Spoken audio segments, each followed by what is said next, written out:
Ronnie wasn't the only prince who was around then, if only according to the man who'd appeared to be the other one's father.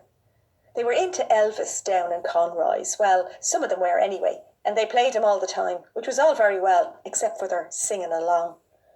Jimmy's father would stand up with a beer bottle, preferably an empty one so that he wouldn't spill any, push his bit of hair back, made easier by the amount of grease he still tried to wear in it, and then, after peering deep into the bottle, place his hand at the back of his neck, jiggle his lips, and shout hoarsely in Scottish. Any resemblance to Elvis were surely imperceptible. Since my baby left, it's a one for the money, it's a two for the show. And Jimmy, sitting beside me, would bang his heels on the floorboards, put his hands flat on his knees, wave them in and out, and join in the chorus, cleverly switching Elvis's, or did he borrow it from someone else, footwear, for his own, as in, "Oh, psycho, don't you step on my two-tone docks," which is all very awkward, unless I was locked out of my head as well. Jimmy's father called Patrick the Prince because he thought that he was the image of Elvis. But it was only after Elvis died that he told us that Patrick actually was his son. There was little doubt about it, he said. He checked through Elvis's known itinerary and discovered that he had been vacationing at a secret destination around the time of Patrick's conception.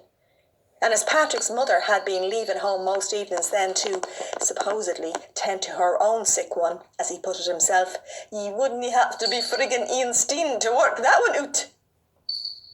Supporting his conviction was the memory of the lady as another Elvis fan. They had had their good times together, he'd often concede, and as a whore coupling together, making him, for her, an irresistible target. That's why he didn't blame Elvis. Hadn't he been caught the same way himself? Only Elvis hadn't been fool enough to hang around and jeopardise, nay, sacrifice his career, as he had done with Glasgow, Celtic and Scotland. But at the end of the day, not even Elvis could escape the clutches of women, and so it was that they brought him to his grave. You could tell that, Jimmy's father said, from listening to his songs. You never heard him singing about drugs, and let not anyone say different in his house. Patrick was going to become a priest, he said, for that very same reason. Even if he wasn't aware of it himself, his prime motivation was the avoidance of women. In deference to the fates of his fathers, he displayed the signs of making a very modest priest too, because when Jimmy's father broke the news to him, he seemed completely calm and unmoved, and showed no interest in claiming his inheritance.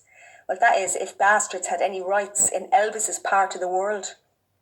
But although he was another man's child, Jimmy's father had never held it against him. It was, he says, such a privilege for him to live under the same roof as the son of the king. That's why he called Patrick the Prince, he explained to us then. It was just a pity that his mother hadn't confessed, and early enough for him to have christened him Elvis Jr., and Presley was indeed a very good Scottish name. He'd only discovered the truth after she'd left him, but it had helped him through those ensuing years. I'd never let on, but I couldn't see the resemblance. Patrick had black hair and a hare lip, or was that just due to recent conversations with Jimmy? But after that, the truth was, I didn't take much notice of Patrick. Not even when he picked up things or dusted around me. Agnes always said that Patrick was queer, even before I knew what that meant. But still, I didn't ask Jimmy. But all in all, Patrick didn't bother me, not even for going to be a priest.